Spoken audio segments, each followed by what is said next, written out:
Sometimes the most painful moments in life come not from losing someone, but from staying with someone and feeling like you've already lost them.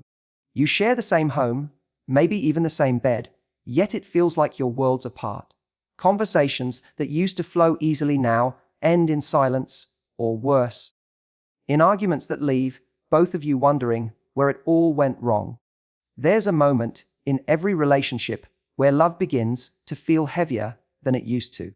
You remember how light it once was, how easy it felt to wake up next to them, how laughter came naturally, how every glance carried a spark. But now, the same relationship that once gave you strength feels like the very thing draining it. You start asking yourself, what happened to us? That's the moment where love begins to shift from being a feeling to being a decision. And that's where most people get lost, because we were taught that love should always feel good. We think that when love becomes hard, it means something's broken beyond repair. But what if that heaviness you're feeling isn't a sign of death? It's a sign of growth. See, when love feels heavy, it doesn't mean it's gone. It means it's transforming. Real love isn't static, it evolves. The version of love that carried you through the early days of passion won't always be the same love that carries you through the storms of reality. That doesn't make it wrong, it makes it real. In the beginning, love often comes easily because it's driven by excitement, curiosity, and newness. You're discovering each other's best sides, and everything feels effortless. But over time, life introduces reality. Stress, responsibility, fatigue, and sometimes disappointment. You start to see not just their best, but their weaknesses, their insecurities, their habits. That's when love asks for more depth. It stops being about attraction and starts being about intention. And this is where most couples stumble, not because they stopped loving each other, but because they didn't realize love was changing shape. They think the relationship has ended, when in truth, it's being refined. That's what makes this stage so important, because when you reach it, you have two choices: resist the change or grow through it. When love feels heavy, it's tempting to escape, to pull away emotionally, to close off your heart, or to wait for the other person to fix it. But that's where people misunderstand what real love requires. It's not about waiting for the spark to return. It's about building something deeper in its place. You see, every strong relationship goes through a phase where feelings fade, but faith must rise. It's the test of whether you love the idea of them or the reality of who they are. And let's be honest, reality is messy. It's not romanticized or filtered. It's made up of hard conversations, uncomfortable truths, and forgiveness that feels undeserved. Yet, that's exactly where the soul of love lies. When love starts to feel heavy, that's when God begins to do his most delicate work. Because broken moments have a way of exposing what we've been avoiding. The silence in your marriage isn't just silence. It's communication in disguise. It's God showing you where healing needs to begin. Maybe it's pride that's built up. Maybe it's words that were never said. Maybe it's the pain of unmet expectations that neither of you know how to express anymore. That heaviness, it's not punishment. It's a signal that something beneath the surface is calling for your attention. But most of us run from it. We want relief more than revelation. We'd rather fix the discomfort than face the truth beneath it. Yet every relationship reaches a point where pretending stops working. You can only suppress emotions for so long before they show up in distance, irritation, or detachment. And when that happens, it's easy to assume the love is gone. But maybe the love is still there. It's just buried under everything you haven't yet confronted.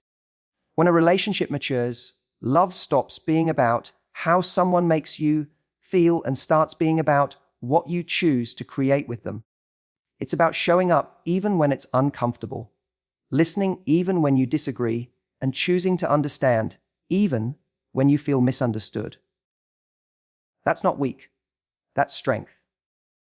Love that has never been tested doesn't know its depth. You don't truly learn what love means until it's been challenged.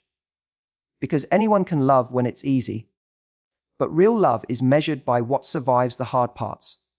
When you feel the heaviness in your marriage, take it as an invitation to dig deeper. Ask yourself, what is this teaching me about myself? About my partner? About how I love?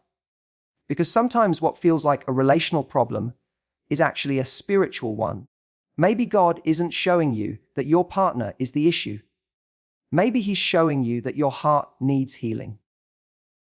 Maybe He's teaching you patience, empathy, or humility, the very things that make relationships thrive long term. And yes, it's uncomfortable. But every uncomfortable stage in love is a doorway to a higher level of intimacy, if you're brave enough to walk through it. When the excitement fades, when conversations feel tense, when connection feels lost, that's not the time to give up. That's the time to lean in. That's when you love not from emotion, but from intention. You can't build a marriage on constant feelings. Feelings are unstable, they rise and fall. You can love someone deeply one day and feel distant the next. But commitment, that's steady. That's what holds love when emotion can't. Because marriage isn't about living in constant happiness. It's about building constant growth. And growth rarely feels light when you look at your partner and think, they've changed. Remember, you've changed too. And maybe that's not something to fear. Maybe that's something to explore. The love that started your marriage was never meant to stay the same. It was meant to evolve with you. The moment you see love as a process, not a possession, everything shifts. You stop clinging to what was and start nurturing what's becoming. That's how love matures. It moves from needing to choosing, from passion to purpose. So when love feels heavy, don't assume it's lost. It might just be growing roots. Roots take time to go deep, and that process isn't glamorous. It's unseen, quiet, sometimes painful. But it's what makes the tree strong enough to weather future storms. Because one day, when you look back, you'll realize the moments that felt the hardest were actually the ones that built your strength the most. Love that never struggles, never deepens. The relationships that survive aren't the ones that never fall.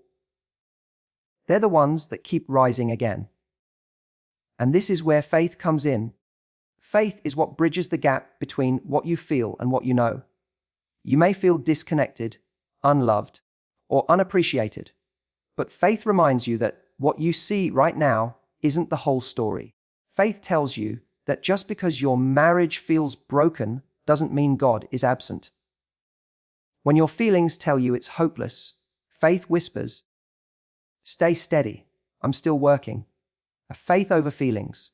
That's where transformation begins. Feelings are like weather. They change constantly.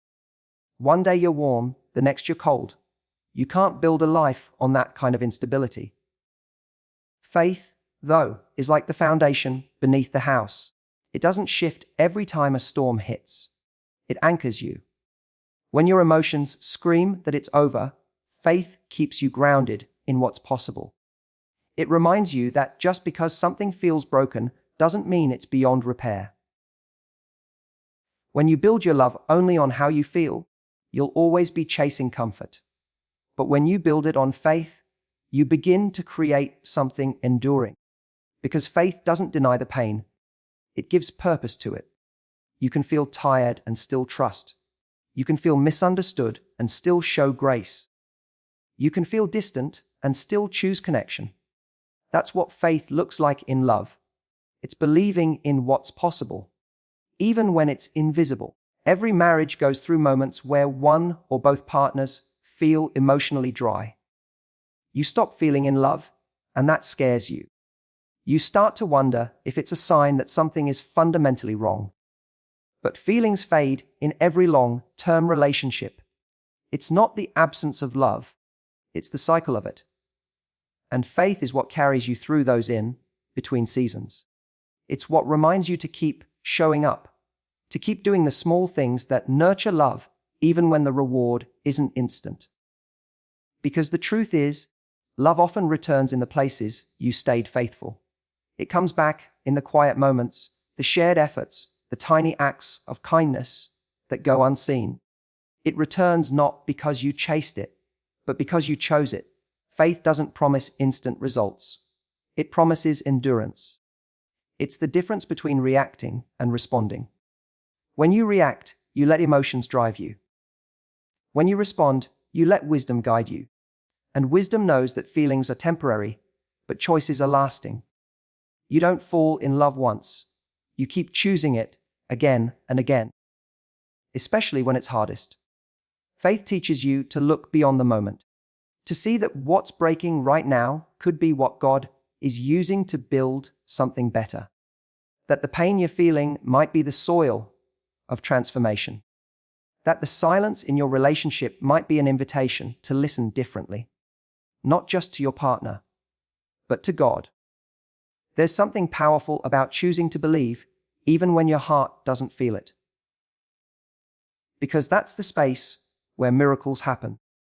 Not when everything makes sense, but when you trust despite not seeing. When you walk by faith in your marriage, you stop trying to control outcomes. You start surrendering the need to have it all figured out. You begin to understand that God's timing is as important as His promise. You may not see change immediately, but that doesn't mean it isn't happening. Sometimes God heals a relationship by first healing the individuals within it. That's why you may feel distance. It's not rejection, it's refinement. He's teaching you to find strength in Him, not in how your partner behaves. Because if your peace depends on their actions, you'll always be unstable. But if your peace comes from faith, you can stay steady even in chaos. Faith isn't blind. It sees differently. It looks at the same broken situation and says, "This isn't the end, this is preparation." It looks at the same arguments and asks, "What is this showing me about myself?" It takes what could destroy you and turns it into what develops you. When you trust God through the heaviness and the hurt, you're not ignoring reality. You're aligning with a greater truth. Because reality says, we're struggling. But faith says, we're still being shaped. There's something sacred about choosing faith when feelings fail. Because that's where love grows deeper roots. That's where you learn that commitment isn't a cage. It's a conscious act of courage. The world tells you to leave when it's hard, but faith tells you to stay when it's meaningful.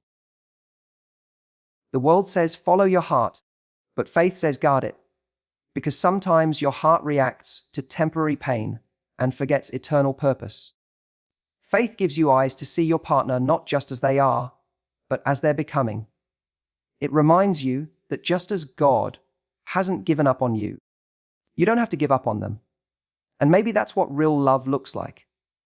Not blind optimism, but grounded faith. The kind that chooses to believe in what can be restored. Not because it's easy, but because it's sacred. Because there's something deeply powerful about saying, even when I don't feel it, I'll keep loving. Even when I don't see change, I'll keep trusting. Even when I'm tired, I'll keep showing up. That's where faith meets love.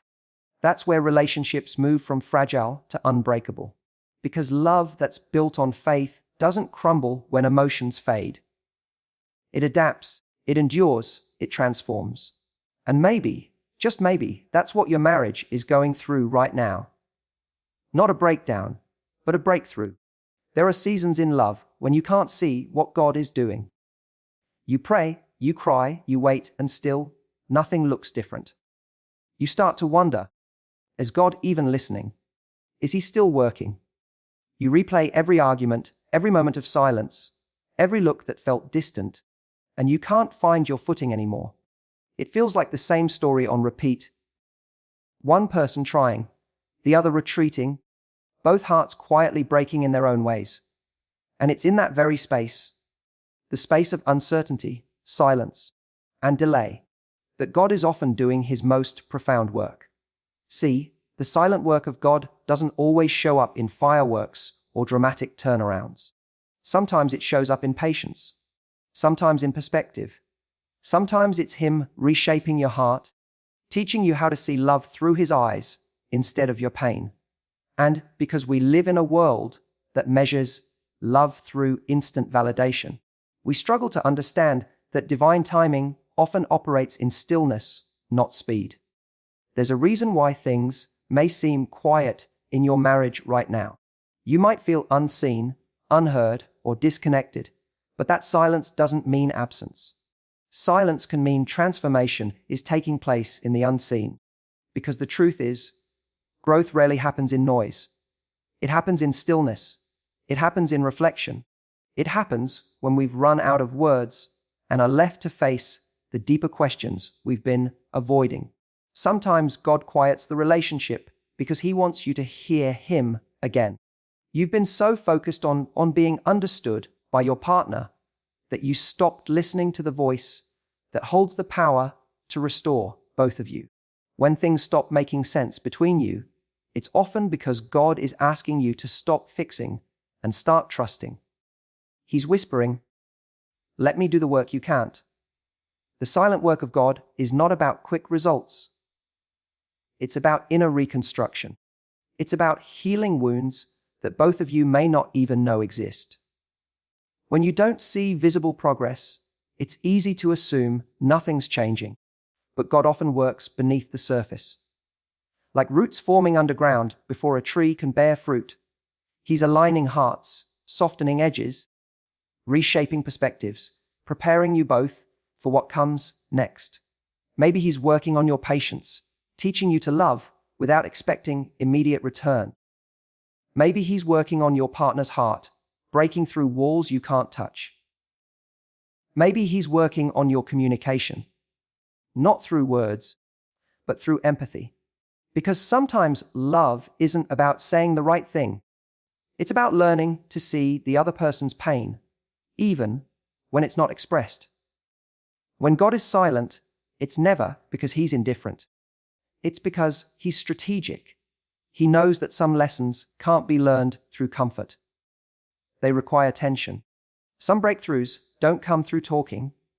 They come through surrender. You might be asking, but why does he let it hurt this much? Because deep transformation always comes with discomfort. The things God wants to heal in you: pride, fear, insecurity, resentment, don't disappear overnight. They have to be confronted, and that confrontation feels painful. You can't grow in faith and stay in control at the same time. When love feels out of rhythm, when your home feels heavy, and when your prayers seem unanswered, that's not God abandoning you. It's God calling you to see love differently. It's not just about what's happening between you and your partner. It's about what's happening within you. There's something sacred about staying faithful through the quiet seasons. It's in those moments that God teaches you to rely on something deeper than emotion. You stop asking, "When will this change?" and start asking, "What is this teaching me?" Because maybe the silence isn't about waiting for them to come around. Maybe it's about allowing your heart to be reshaped into something that can love more maturely, more compassionately, more wisely. When you surrender the need to control outcomes, you create space for God to move. And when he moves, he often does it in ways you don't expect. The person you thought would never change starts seeing themselves differently. The partner you thought was unreachable begins softening. Or maybe the greatest shift happens in you, where you learn that peace doesn't depend on their actions, but on your alignment with God's process. That's the silent work. The part of love no one sees, but everyone feels. The invisible rebuilding of trust, the unseen forgiveness that softens the heart, the private prayers whispered through tears at night. Every time you choose grace over bitterness, you're partnering with that silent work. Every time you respond with love instead of retaliation, you're watering a seed that hasn't yet broken through the soil. And that leads to something just as powerful: learning to choose grace over blame. Because in every relationship, There comes a point where you can either fight to be right or fight to be connected. You can either blame or build. But you can't do both. Blame is easy. It feels natural. It lets us protect our pride, justify our pain, and shift the focus away from ourselves. But while blame gives temporary relief, it steals long-term connection. Because every time you blame, you close the door on understanding. And understanding is what love needs most to survive. When something breaks in a marriage, the first instinct is to point fingers. To analyze who hurt who didn't try enough, who failed to meet expectations. But real healing doesn't start with who's wrong, it starts with what's real. And the truth is, in every broken situation, there's hurt on both sides. Sometimes one person's silence is just a reaction to years of not being heard. Sometimes one person's anger is the mask for unspoken disappointment. Choosing grace doesn't mean ignoring pain. It means refusing to let pain define your response. It's saying, I see your flaw, but I also see your humanity. Grace is what turns confrontation into communication. It allows both people to drop their defenses long enough to actually listen. Grace doesn't excuse the behavior. It gives space for growth. It's not weakness to forgive, it's strength. Because forgiveness isn't saying, you were right. It's saying, this pain won't control me. When you withhold grace, you build walls. When you extend it, you build bridges. And those bridges are what love needs to heal. The challenge is, grace feels unnatural when you're hurt. Your mind wants justice, your ego wants revenge, but your heart, the part of you that still loves, wants peace. The danger is, when you feed bitterness too long, it begins to shape how you see your partner. You stop seeing them as the person you love and start seeing them as the source of your pain. And once that shift happens, connection starts to fade. Grace is the medicine for that. It rehumanizes the person you've been emotionally fighting. It allows you to see them not as the enemy, but as someone who's also fighting battles you can't always see. It shifts your question from, why are they like this? To, what might they be carrying that makes them act this way? That question alone can save a relationship, because empathy invites healing, while judgment invites distance. When you choose grace, you begin to operate from love instead of ego. You listen differently. You speak differently. You argue differently. It doesn't mean you let go of boundaries or truth. It means you bring truth with gentleness. You stop trying to win the argument and start trying to win understanding. Sometimes grace looks like holding space instead of holding grudges. It looks like saying, I'm hurt, but I still care enough to see your side. It looks like staying calm when you want to scream. Not because you're weak, but because you value peace more than power. And here's something few talk about. Grace doesn't just heal your partner, it heals you. Because when you choose grace, you free yourself from bitterness. You stop replaying the same arguments in your head. You stop needing closure from someone who may not know how to give it. You start finding closure within yourself. In knowing you showed up with integrity, even when it wasn't reciprocated. That's the kind of strength that transforms a marriage. Not perfection, not performance, but grace. Because grace says, we both have flaws, but we're still worth fighting for. Grace turns conflict into connection because it changes the intention behind every interaction. Instead of attacking, you approach with curiosity. Instead of criticizing, you communicate. Instead of withdrawing, you reach out. Not because it's easy, but because love matters more than being right. When you start choosing grace over blame, you stop competing and start cooperating. You move from trying to fix your partner to trying to understand them. And that shift alone can reignite the emotional safety that's been missing. Because love doesn't thrive in judgment. It thrives in understanding. The same person you once adored is still there, beneath the layers of defensiveness and disappointment. Sometimes they just need to feel safe enough to remerge. And grace creates that safety. There's something powerful that happens when you stop asking, why aren't they giving me what I need? And start asking, what can I give right now to restore what we've lost? That's not weakness. That's leadership. That's emotional maturity. It's saying, I'll set the tone. I'll bring softness where there's tension. I'll choose patience where there's pressure. It's not about taking responsibility for both sides of the relationship. It's about setting an example that invites healing. Because people don't change when they're shamed. They change when they feel seen. Grace allows that to happen. So when the silence feels unbearable and the tension feels endless, remember the quiet doesn't mean God is gone, and the heaviness doesn't mean love has died. It may simply mean that the work being done is deeper than you can see. God could be rewriting both of your stories in the unseen, using this very season to soften what pride has hardened and strengthen what fear has weakened. Keep choosing grace. Keep showing up with compassion, even when it feels undeserved. Keep trusting that love, the real kind, grows in the soil of patience and forgiveness, not perfection. Because there's always a silent work happening beneath the visible one. And sometimes, the first miracle isn't that your marriage changes. It's that you do. There are moments when the only thing holding you together is faith.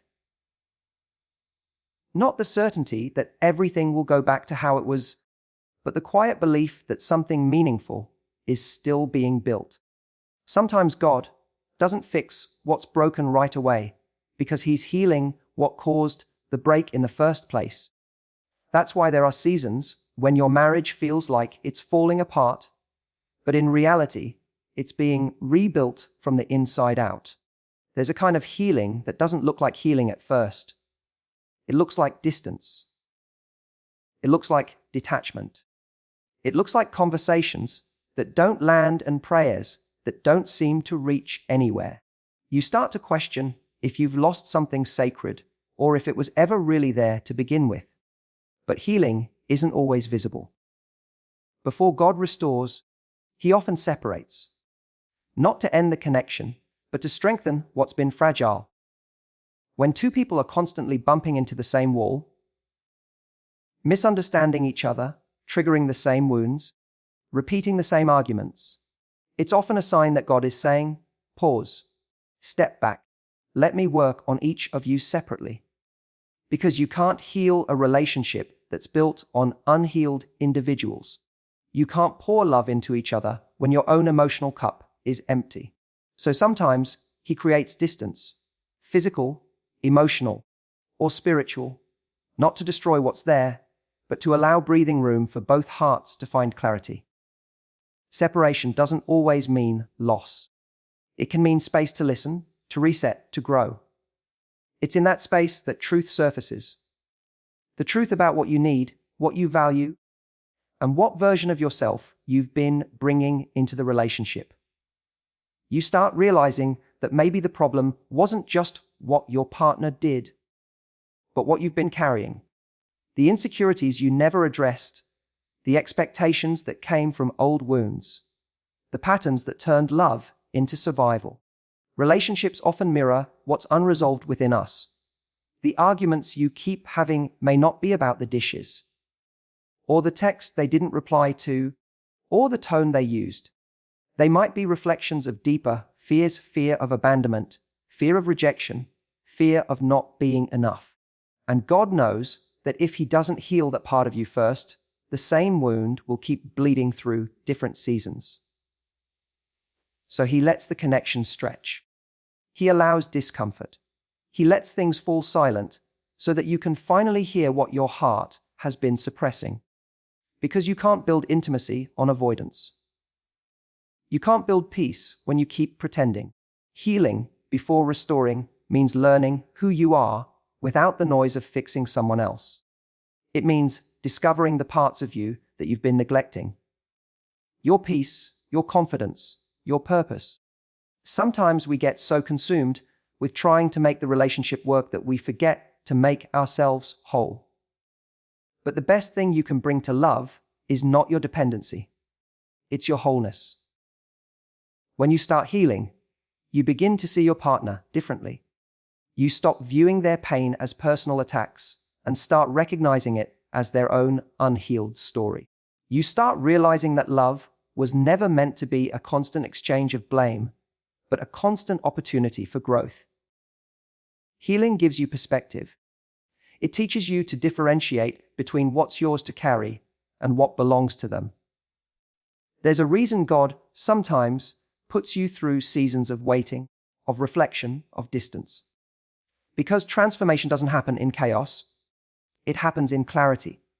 And clarity often comes when things go quiet. When you're no longer fighting, fixing, or proving, you're finally free to see the truth. Some people think love dies when there's distance, but distance can actually save love. If you use it right, it's not about running away, but about stepping back to rebuild a stronger foundation. It's about creating space where healing can happen, where God can work without interference.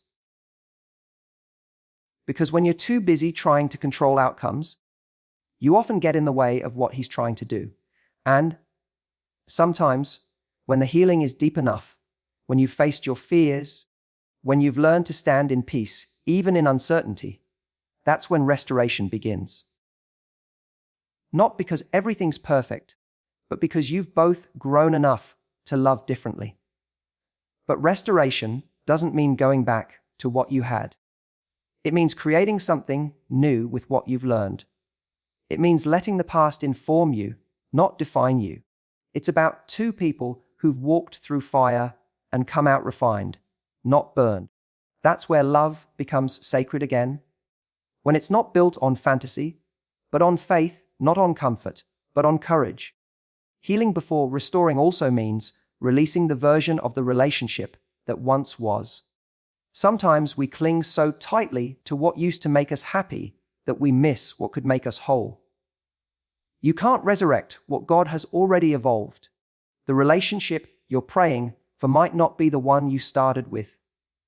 It might be a new version born out of growth, patience, and forgiveness. And that's where the concept of forever starts to take on new meaning. We grow up thinking forever means never breaking, never changing, never hurting. But real forever is different. Real forever means always choosing, always rebuilding, always believing that love can grow even in imperfection. Forever isn't a static promise. It's a dynamic process. It's not the absence of struggle, but the commitment to move through struggle with love still intact.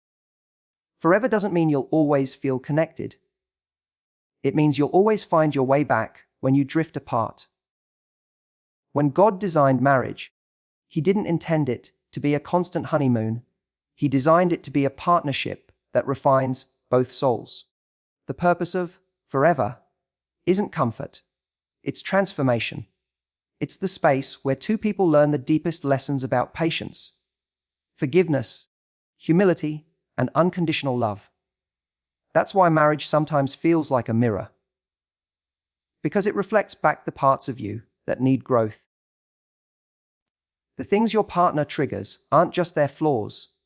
They're often the places where you've yet to heal.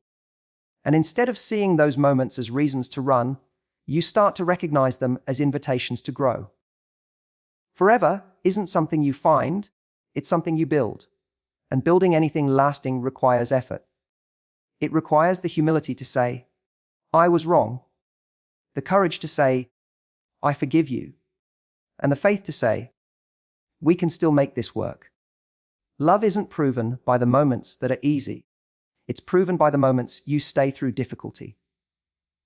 It's when you show up again after misunderstanding, when you choose patience over pride, when you extend kindness even when you don't feel it. Those are the small acts that create a forever kind of love. There will be days when you look at your partner and feel distance. There will be moments when you question the point of trying again. But love isn't a feeling you chase, it's a decision you nurture. It's saying, even if today feels off, I still believe in what we're building. That's the power of faith-driven love. It sees possibility where the world sees hopelessness. Because forever love isn't about never breaking. It's about breaking and coming back stronger. It's not about being the same people year after year. It's about growing together through each season. And yes, growth will stretch you. It will challenge everything you thought love should look like. But growth also reveals the beauty of partnership. That you don't have to do it all alone. That when you fall, someone's there to help you rise. That when you're lost in your own emotions, someone reminds you of your worth. That's what God intended love to be. Not a fairy tale, but a faith story. One where two imperfect people reflect His grace through the way they love each other. One where mistakes become teachers and forgiveness becomes freedom. Forever doesn't mean you'll always like each other. It means you'll always respect each other enough to keep trying. It means you'll keep coming back to the table, not because you're trapped, but because you're committed. It's choosing to grow through the hard conversations, to rebuild after the storms, to remember that what you're protecting is bigger than your pride. It's about asking, what can we learn here? Instead of, who's to blame? It's about realizing that love isn't just an emotion to preserve. It's a calling to live out. When God rebuilds your marriage, He doesn't just restore what was lost. He redefines what's possible. The same couple that once struggled to communicate can become the couple that teaches others about compassion. The same hearts that once hurt each other can become instruments of healing. The pain that once divided you can become the very story that inspires others to hold on. That's how God works. He turns what was once broken into testimony. He turns tears into wisdom and silence into strength. Forever love is not fragile. It's forged. It's born in the moments where you could have given up, but chose not to. It's shaped in the prayers, whispered through tears, and in the courage to believe again after disappointment. And maybe that's what makes it so sacred. That it's not perfect, but it's persistent. That even when feelings fade, faith keeps going. That even when hearts get tired, hope keeps breathing. When love is rooted in faith, it becomes more than romance. It becomes redemption. It's the kind of love that says, we've been tested, but we're still here. The kind that holds hands, not because it's easy, but because it's chosen. So, when you think about forever, don't picture a flawless story. Picture two people who never stop choosing each other through all of life's imperfections. Because that's what real forever looks like. Not untouched by pain, but undefeated by it. And maybe through everything you've walked through, God is teaching you that love's greatest strength isn't in avoiding brokenness.